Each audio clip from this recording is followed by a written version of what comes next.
नमस्कार बच्चों, कक्षा 4 के सभी विद्यार्थी तैयार हो जाए हिंदी पाठ्य पुस्तक से पाठ 8 कबड्डी पाठ का पुनरावृत्ति करने के लिए। जी हाँ बच्चों आज हम आपको असेसमेंट 2 के जो लास्ट चैप्टर है पाठ 8 कबड्डी उसका रिवीजन करवाएंगे। उससे पहले आप जानेंगे पाठ के बारे में।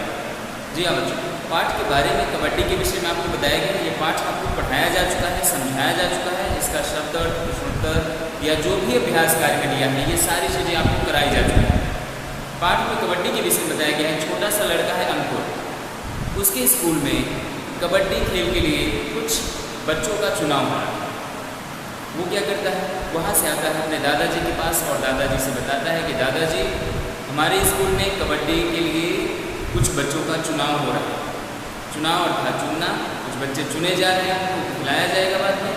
तो वो दादाजी से कबड्डी के विषय में तमाम जानकारियाँ लेता है, दादाजी से पूछता है। दादाजी उसके दादाजी बताते भी हैं उसको कबड्डी के विषय में, कबड्डी के सारे नियम उनको बताते हैं।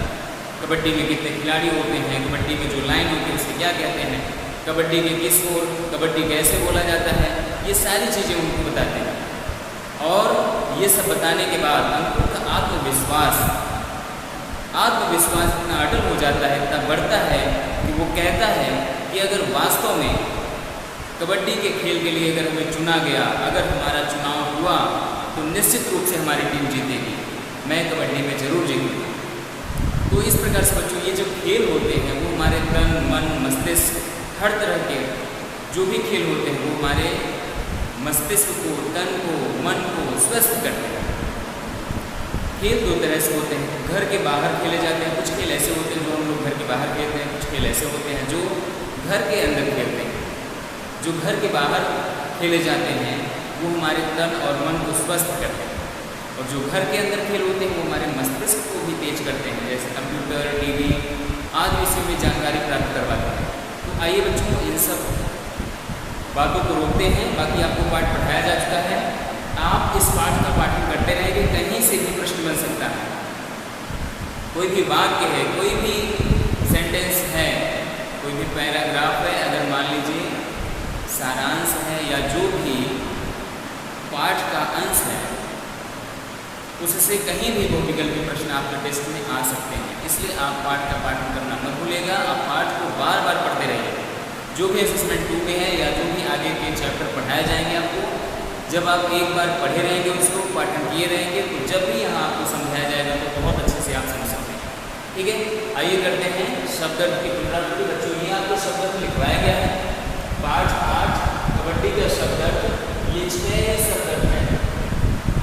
इस पाठ में केवल 6 शब्द अर्थ हैं।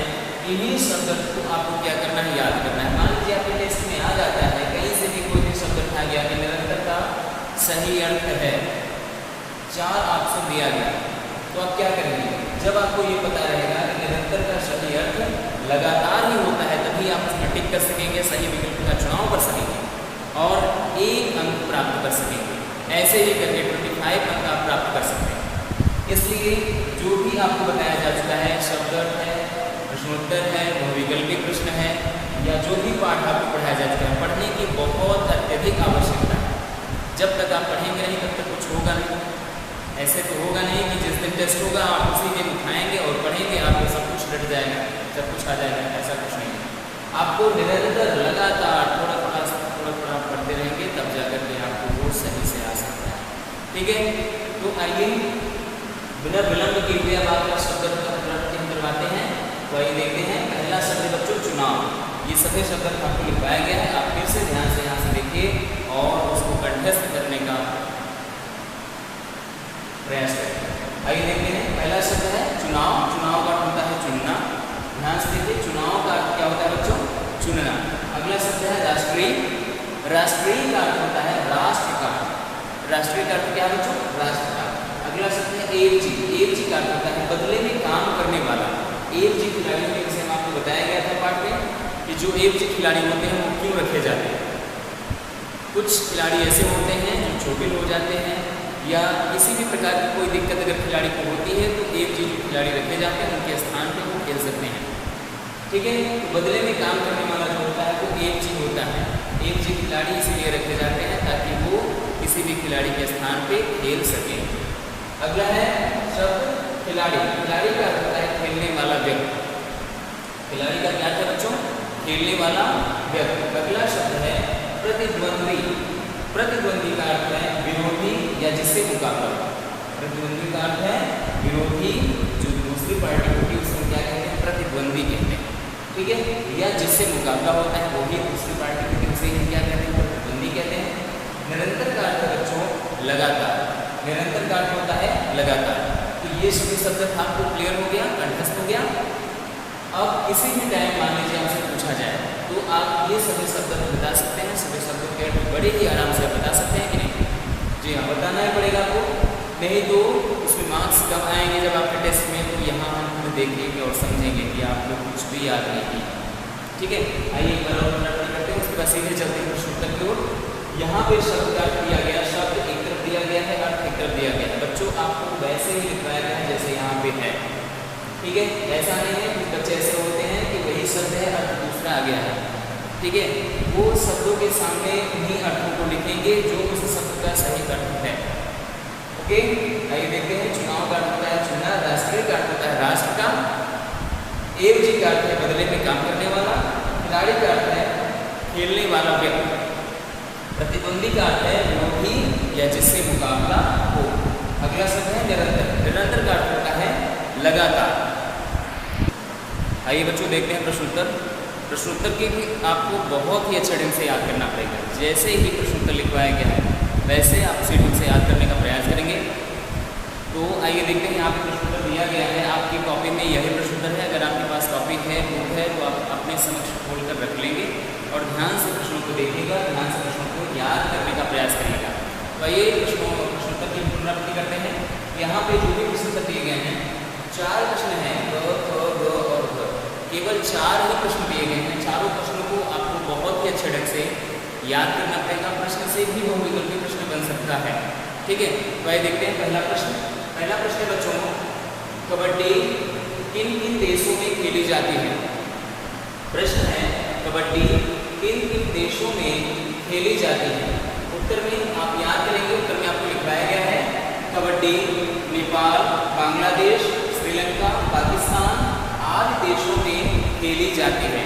उत्तर में आपको लिखवाया गया कबड्डी नेपाल, बांग्लादेश, श्रीलंका, पाकिस्तान आदि देशों में खेली जाती है। तो यही आपको प्रश्नोत्तर याद करना है। अगला प्रश्न देखते हैं, कबड्डी की कौन कौन सी प्रतियोगिताएं आयोजित की जाती हैं?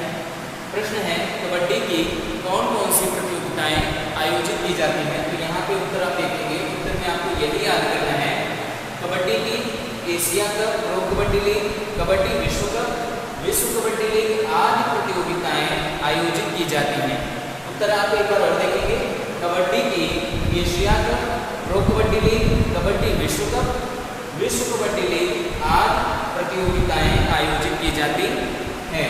अगला प्रश्न बच्चों, भारत के कबड्डी खिलाड़ियों के नाम लिखो। प्रश्न है भारत के कबड्डी खिलाड़ियों के नाम लिखो। उत्तर में आप देखेंगे राकेश कुमार, अजय ठाकुर, मंजीत चिल्लर, अनूप कुमार, राहुल चौधरी आदि कबड्डी के अच्छे खिलाड़ी हैं। उत्तर एक बार और देखिए, राकेश कुमार, अजय ठाकुर, मंजीत चिल्लर, अनूप कुमार, राहुल चौधरी आदि कबड्डी के अच्छे खिलाड़ी हैं। अगला प्रश्न बच्चों, एवजी खिलाड़ी क्यों रखे जाते हैं? जैसा कि आपको बताया भी गया है कि एवजी खिलाड़ी क्या होते हैं, क्यों रखे जाते हैं। यहाँ प्रश्न भी आ गया है, एवजी खिलाड़ी क्यों रखे जाते हैं? उत्तर में किसी खिलाड़ी के चोटिल होने पर उसकी जगह एवजी खिलाड़ी खेलता है, इसलिए एवजी खिलाड़ी रखे जाते हैं। एक बार और देखें ध्यान से, किसी खिलाड़ी के चोटिल होने पर उसकी जगह एवजी खिलाड़ी खेलता है, इसलिए एवजी खिलाड़ी रखे जाते हैं। तो बच्चों यही सभी प्रश्न हैं, आप प्रश्नों को देख लीजिए। अभी आपको शब्दार्थ बताया गया है, शब्दार्थ याद करने के बाद आप प्रश्नों को याद कर लेंगे, प्रश्न के उत्तर को भी आप ध्यान से पढ़ लेंगे और इसको याद कर लेंगे। इसके बाद हम आइए देखते हैं, बुक में आपको दिया गया है, आप देखेंगे पेज नंबर 61 पे दिया गया है सही उत्तर पर सही का निशान लगाओ। शब्दार्थ के बाद प्रश्नोत्तर के बाद हम सीधे चलेंगे बहुविकल्पी प्रश्नों पे। Page number 61 chapter 8। तो आइए देखते हैं बच्चों, यहाँ पे जो भी प्रश्न दिए गए हैं उनके नीचे कुछ विकल्प दिए गए हैं। विकल्प से हमें चुनाव करना है, हमें सही विकल्प का चयन करना है, सही ऑप्शन को टिक करना है। जो उस प्रश्न का सही ऑप्शन होगा उसमें हमें क्या करना है, उसके सामने जो बॉक्स है उसमें हमें सही का निशान लगाना है। तो आइए देखते हैं बच्चों बहुविकल्पी प्रश्न। तो आइए देखते हैं बच्चों, यहाँ पे हम प्रश्नों को नहीं लिखते हैं। पहला प्रश्न है आपका, सीधे ऑप्शन लिखेंगे। ऑप्शन में आपको बताना पड़ेगा कि सही ऑप्शन कौन सा है। आप लोग भी देखते रहिएगा पेज नंबर 61 में, चैप्टर 8। यहाँ देखिए पहला ऑप्शन है, मतलब ये है कि पहला प्रश्न है, दादाजी बचपन में कौन सा खेल खेलते थे। प्रश्न बच्चों आपका, दादाजी बचपन में कौन सा खेल खेलते थे। यहाँ पे हम ऑप्शन लिख रहे हैं। पहला ऑप्शन है बच्चों, तो जो प्रश्न अभी आपसे पूछा गया इसका पहला ऑप्शन है क्रिकेट।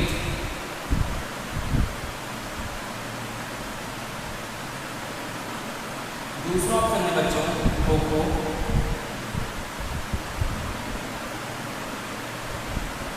तीसरा ऑप्शन है कबड्डी।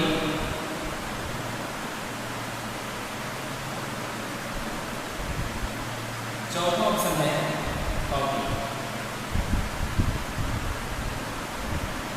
चलिए आपको बताना है कि प्रश्न जो दिया गया पहला प्रश्न, दादाजी बचपन में कौन सा खेल खेलते थे।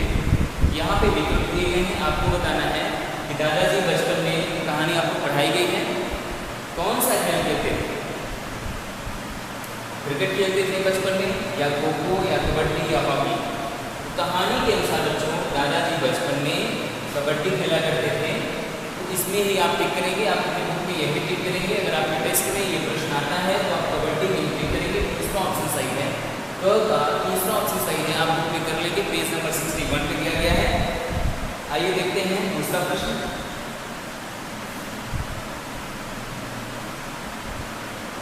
दूसरा प्रश्न बच्चों,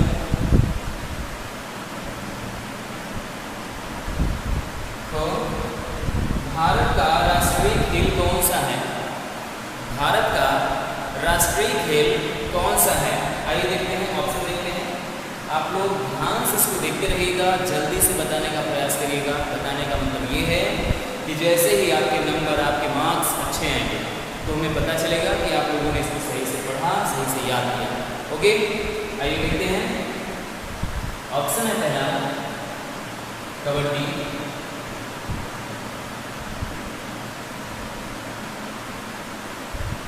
दूसरा ऑप्शन है बच्चों हॉकी। तीसरा ऑप्शन है क्रिकेट। चौथा ऑप्शन है फुटबॉल।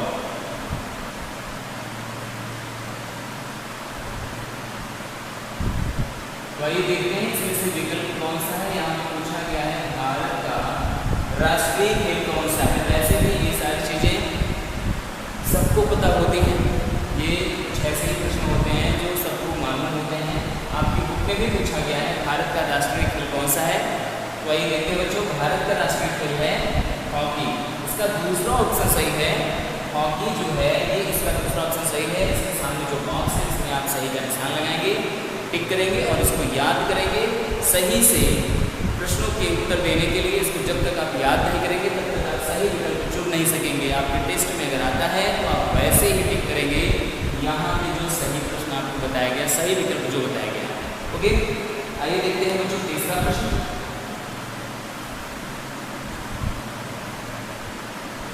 तीसरा प्रश्न है, तो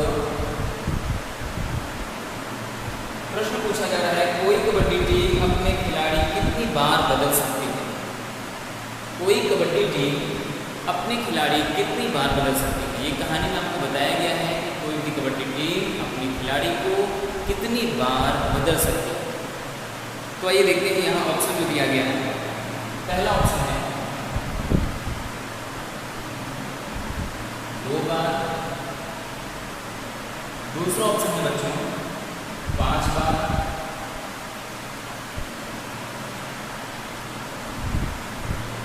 तीसरा ऑप्शन है 4 बार।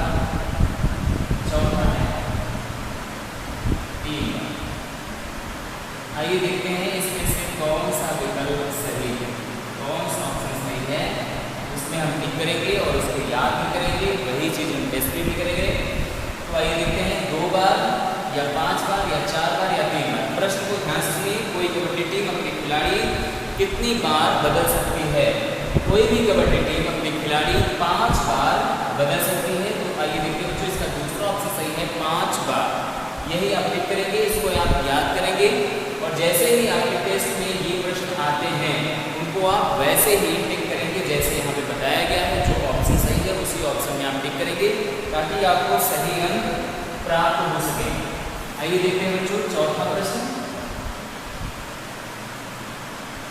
चौथा प्रश्न है, प्रश्न पूछा जा रहा है कितने वजन से अधिक वाला व्यक्ति, कितने वजन से अधिक वाला व्यक्ति कबड्डी नहीं खेल सकता है। यहाँ प्रश्न पूछा गया, बहुत ही अच्छा प्रश्न है। ये आपके लिए भी ज्ञानवर्धक बातें हैं, आपके लिए जानकारी के लिए है। पाठ में भी आपको पढ़ाया गया है यही सभी चीज़ें, ये सारी चीज़ें जो भी आपको बताई जाती है ये सभी क्रिकेट खेल से संबंधित है। क्रिकेट के विषय में आपको ढेर सारी जानकारी दी गई।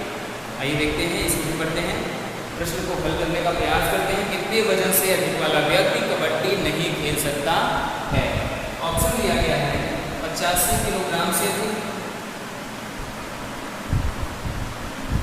85 किलोग्राम से अधिक, या दूसरा ऑप्शन है 75 किलोग्राम,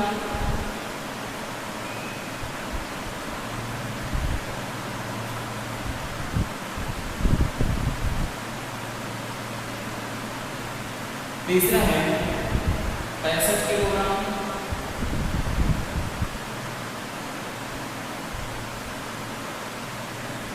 अंत में दिया गया 80 किलोग्राम।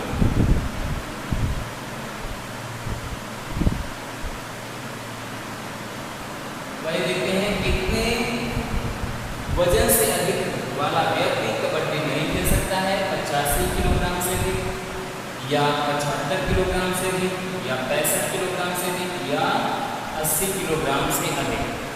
तो इसमें बच्चों आपको कहानी में बताया गया, क्रिकेट खेल से संबंधित विषयों में बताया गया 85 किलोग्राम से अधिक वजन वाला व्यक्ति क्रिकेट नहीं खेल सकता है। तो इसमें बच्चों आपका पहला ऑप्शन सही है 85 किलोग्राम। 85 किलोग्राम ये आपका ऑप्शन सही है। इसको आप टिक करेंगे, इसको आप याद करने का प्रयास करेंगे, बहुत ही अच्छे ढंग से याद करेंगे और जैसे टेस्ट में आता है उसको भी आप करेंगे।